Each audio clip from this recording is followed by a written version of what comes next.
جی جناب الحمدللہ. سفید والی النوع الاول یہاں پہ ہے ہمارے پاس الباب الاول فی آداب المعلم والمتعلم. پہلا باب ہے معلم اور متعلم. معلم کہتے ہیں پڑھانے والا، حاضری لگائی بیٹا، اور متعلم کہتے ہیں تعلیم حاصل کرنے والا. ان کے آداب کے بارے میں کہہ رہے ہیں وَهِيَ ثَلَاثَةُ أَنْوَاعٍ. اس کی کتنی قسمیں ہیں؟ تین قسمیں ہیں. پہلی قسم ہے آداب اشترکا فیہ. اشترکا تثنیہ ہے یعنی اشترک المعلم والمتعلم، کہ معلم و متعلم دونوں جس میں شریک ہیں. النوع الثانی آداب یختص بها المعلم. دوسری قسم ہے ان آداب کے بارے میں جو مخصوص ہیں استاد سے. الثالث آداب یختص بها المتعلم. وہ آداب جو متعلم سے خاص ہیں. اور آج النوع الاول یعنی وہ آداب اشترکا فیہ، وہ آداب کے جن میں دونوں کیا ہیں؟ شریک ہیں. دونوں کون سے؟ معلم اور متعلم. کہاں پہ؟ فیہا. وَهِيَ قسمان. اس کی دو قسمیں. آدابہما فی انفسہما. ہاں مولانا، اپنے نفس کے اندر، یعنی استاد کا جو داخل ہے اور تعلیم حاصل کرنے والے کا جو داخل ہے ان کے بارے میں، یعنی ان کی اپنی شخصیت کے بارے میں وہ آداب. اور آدابہما فی مجلس الدرس، اور درس کی مجلس میں یعنی کلاس میں جو آداب ہونے چاہیے استاد اور طالب علم کے. تو پہلی قسم ہم پڑھیں گے مولانا کہ آداب فی انفسہما، یعنی استاد اور شاگرد دونوں کے خود میں آداب، کہ ان کی نیت کس طرح کی ہونی چاہیے. القسم الاول فی آدابہما فی انفسہما. الامر الاول، پہلا امر کیا ہے؟ اول ما یجب علیہما. علیہما سے یہاں ضمیر کہاں جا رہی ہے؟ معلم اور متعلم کے واجب ہے علیہما دونوں پر اخلاص النیت للہ تعالی فی طلبہ و بدلہ. بہت بڑی بات ہے یہ کہ نیت کیا ہونی چاہیے؟ مخلص ہونی چاہیے اللہ کے لیے، کہ جو آپ علم حاصل کر رہے ہیں وہ اپنے کسی فائدے کے لیے نہیں بلکہ اللہ کے لیے اس کو خرچ کر رہے ہیں. تو کس کے لیے؟ اللہ کے لیے. یعنی اگر آپ بحیثیت استاد کہیں موجود ہیں، اس کے اپنے علم کو آپ جو ہیں خرچ کر رہے ہیں، لوگوں تک اس کا فائدہ پہنچا رہے ہیں، تو کبھی آپ کے اندر گھمنڈ پیدا نہیں ہونا چاہیے، بلکہ یہ سب کس کے لیے کر رہے ہیں؟ اللہ کے لیے. سیکھا بھی اللہ کے لیے اور خرچ بھی اللہ کے لیے کیا. فَإِنَّ مَدَارَ الْأَعْمَالِ عَلَى النِّيَّاتِ. کیونکہ رسول کی حدیث ہے انما الاعمال بالنیات. تو اعمال کا جو مدار اور محور ہے، مدار یعنی محور، اعمال کس کے ارد گرد گردش کرتے ہیں؟ نیت کے. انسان کی نیت جیسی ہوگی ویسے ہی اس کے اعمال ہوں گے. وَبِسَبَبِهَا، اور اسی سبب سے یکون العمل تارتن خزفتن خزفتن لا قیمت لها، کہ جو ہم کام انجام دیتے ہیں وہ ٹھیکرا ہو جاتا ہے. خزفہ یعنی ٹھیکرا، پتھر کا ڈھیلا، ٹھیک ہے. لا قیمت لها، جس کی کوئی قیمت نہیں ہے.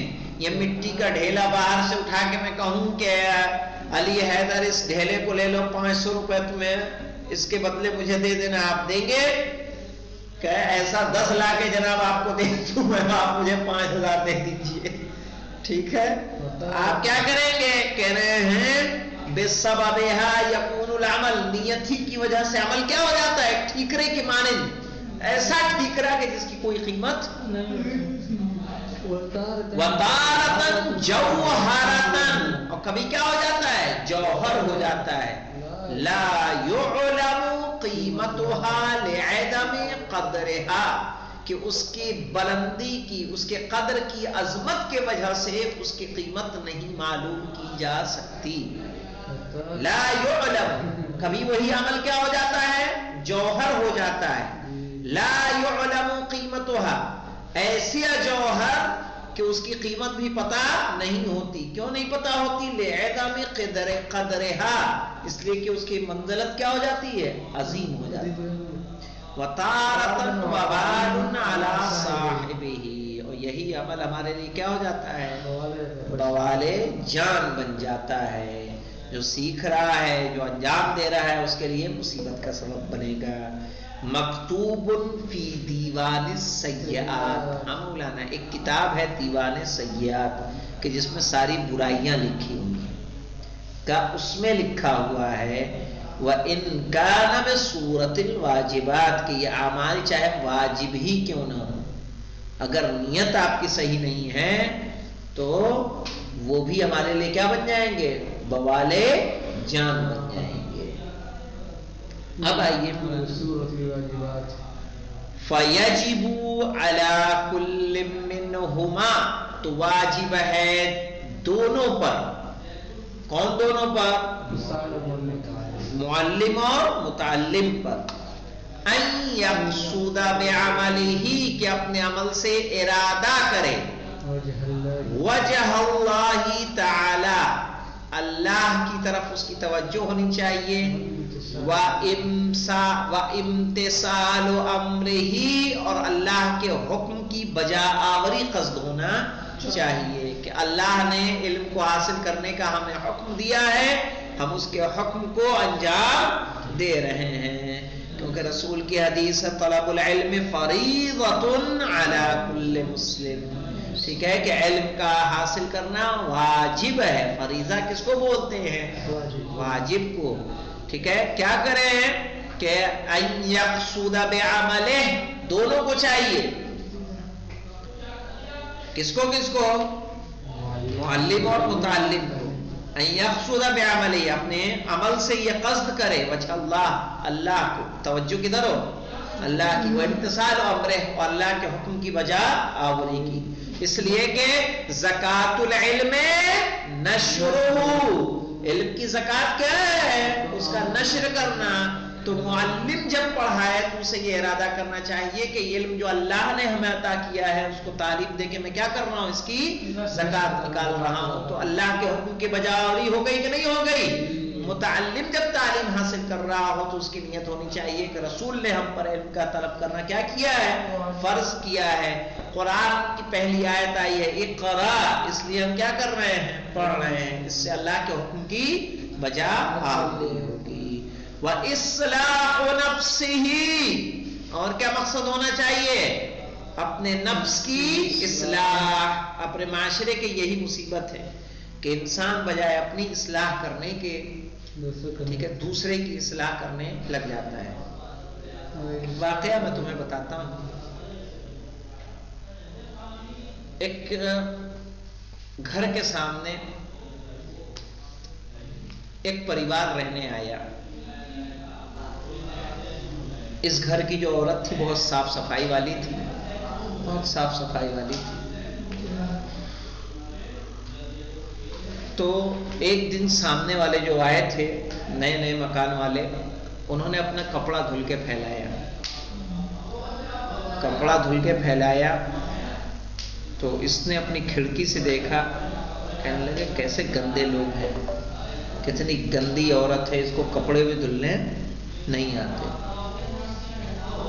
روز جب جب وہ کپڑے پھیلاتی تھی ہمیشہ اس کی والی بیوی جو تھی اس کو کہتی رہتی تھی کتنے برے لوگ ہیں، کتنی بدتمیز عورت ہے، اس کو کپڑے دھونے کی بھی تمیز نہیں ہے. من تو کرتا ہے میں جا کے اس کو سکھاؤں کہ کس طرح سے کپڑے دھلنے چاہیے. دن گزرتا رہا، ہمیشہ جب جب وہ کپڑے پھیلاتی رہی یہ کوسنے دیتی رہی کپڑے کتنے گندے. کہا اگلے دن ایک دن اور آیا، کہا اچھا اس کو کس نے سکھایا؟ میں تو اس کے ہاں گئی نہیں تھی، آج تو بڑے اچھے اچھے کپڑے دھلے ہیں، صاف صاف دھلے ہیں. کہا میں نے کیا کیا تھا؟ ہماری کھڑکی پہ دھول لگی ہوئی تھی، میں نے اس دھول کو کیا کر دیا؟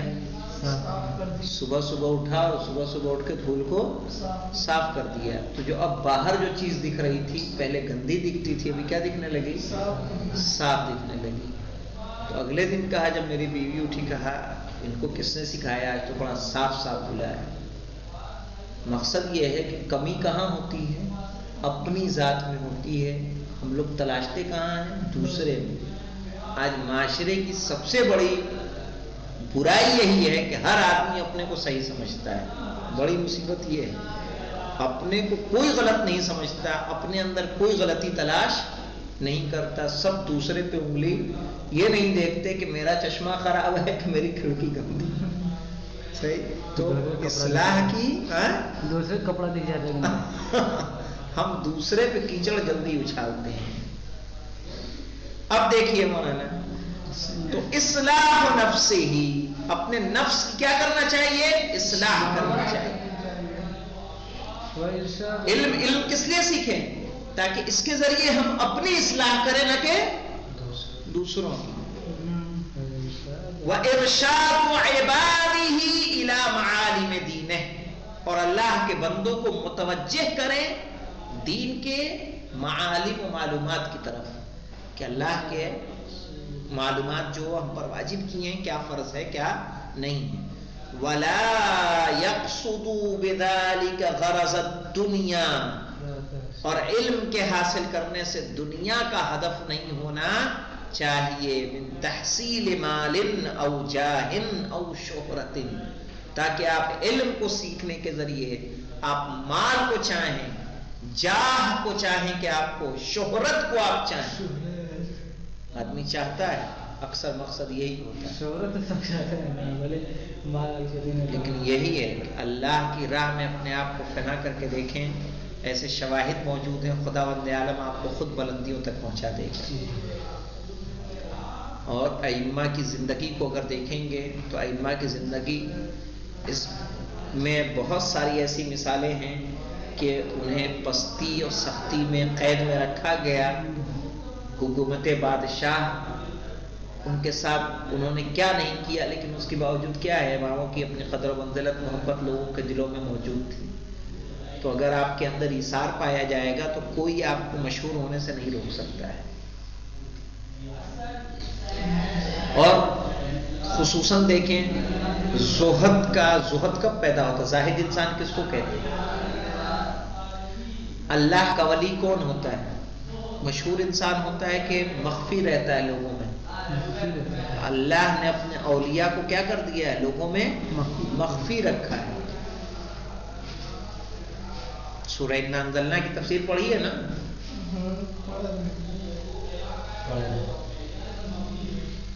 وہ علت پڑھ لی کہ نہیں؟ شب قدر کو کیوں مخفی رکھا ہے؟ ہاں تو بس آئے گی اس کو مخفی. اس میں یہی علت بتائی گئی ہے، مخفی اس لیے رکھا گیا ہے کہ کسی رات کو آپ کم نہ سمجھیں. پتا چلا 19 بتا دیتا، 21 بتا دیتا، 23 بتا دیتا، تو آپ کیا کرتے؟ ایک ہی دن جاگتے نا کہ تینوں دن جاگ لیتے؟ ایک ہی دن جاگتے فکس ہوتا تھا. اللہ نے موت کی تاریخ کو مخفی رکھا، کیوں؟ تاکہ آپ ہمیشہ ڈر رہے. ورنہ پتا چلتا ہے کہ آدمی کسی کا مرڈر کیے دے رہا ہے، کہیں تلوار لے کے نکلا چلا جا رہا ہے، مرنا تو ہے نہیں، مرنا تو 2050 میں کی بات ہے. دیکھ کیا ہے اور رجسٹر، چاہے کچھ کر لے، گولی چلا لے، چاہے کچھ کر لے، آپ نکل جائیں گے. تو موت کو اسی لیے مخفی رکھا کہ کب آ جائے، تاکہ ہر انسان اپنے آپ کو کیا رکھے؟ آمادہ رکھے. کسی دین کی ویلیو آپ کی کم نہیں ہونی چاہیے، ہے نا؟ تو چلیے دیکھیے آئے گا انشاءاللہ، ان اللہ ہی پڑھ رہا ابھی آ جائے گا اس میں۔ تو تحصیل علم سے آپ مال نہ چاہیں، جاہ نہ چاہیں، شہرت نہ چاہیں، او تمییز عن الاشباہ، یا اپنے جیسے لوگوں سے آپ اپنے آپ کو الگ نہ کرنا چاہیں کہ علم سیکھنے کے ذریعے آپ اپنے آپ کو ممتاز سمجھیں، اب المفاخرۃ للاقران، یا اپنے ساتھیوں میں کیا کریں، فخر و مباحات کریں، اب الترفع علی الاخوان، یا بلندی چاہیں اپنے بھائیوں پر، وَنَحْوُ ذَلِكَ مِنَ الْأَغْرَاضِ الْفَاسِدَةِ، یہ سارے کے سارے ہدف کیا ہیں، فاسد، بیکار، ختم ہو جانے والے، کہہ رہے ہیں اس کے علاوہ اور دوسرے جو فاسد مقصد ہوتے ہیں، الَّتِي تُثْمِرُ الْخَذْلَانِ، کہ جو ناکامی، خذل کس کو کہتے ہیں، ناکامی کو، کہ جس کے ذریعے نتیجے میں کیا ملتی ہے، ناکامی۔ شہرت آپ طلب کریں گے شہرت نہیں ملے گی، جاہ طلب کریں گے جاہ نہیں ملے گی، چونکہ کیا ہے،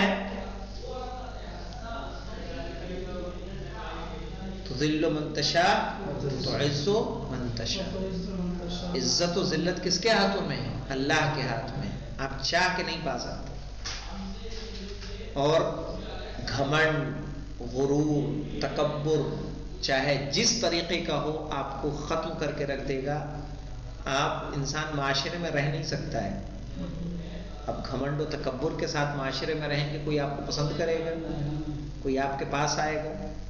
سماج محبت کا نام ہے نہ کہ نفرت کا۔ پھر دیکھیں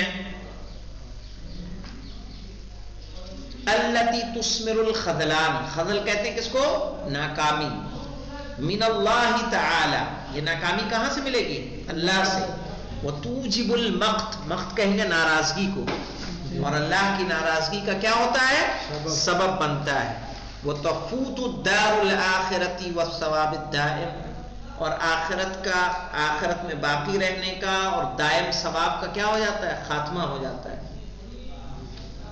ان فاسد عقیدوں سے کیا ہو جائے گا، اگر ہم نے علم کو طلب کیا ہو، ٹھیک ہے، اپنے نفس کی اصلاح کے لیے اور اللہ کے لیے، اللہ کے حکم کی بجا آوری کے لیے، ٹھیک ہے، تو بتائیے وہ علم کا مقام زیادہ بلند ہوگا کہ ہم نے علم کو حاصل کیا ہو تاکہ ہمارے خاندان والے ہمیں تانا دے رہے تھے تو میں کچھ بن کے دکھاؤں، تو ہمارا ہدف کیا تھا، خاندان میں اپنے آپ کو اونچا کرنا، دوستوں میں اپنے آپ کو بلند کرنا، وہاں پر کیا ہوگا، وہ بلندی کہاں تک باقی رہے گی، جب تک آپ اس دنیا میں موجود ہیں، اس کے بعد اس بلندی کا کوئی کام آنے والا نہیں ہے۔ تو آخرت میں جو دائمی ثواب ملنا ہے، جو پیچھے ہم روایتوں میں پڑھ لیتے ہیں کہ من سلک لطلب العلم، ٹھیک ہے، تو خداوند عالم اس کے راہ میں فرشتے پر بچھاتے ہیں، اس کے ہر قدم کے بدلے اس کو جنت میں اس کے لیے گھر بنائے جاتے ہیں، تو یہ کیا منزلت ہے اس کو ملیں گی،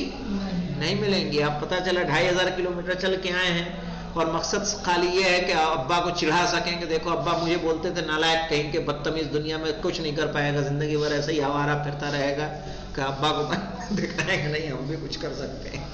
تو ہدف وہاں کیا تھا،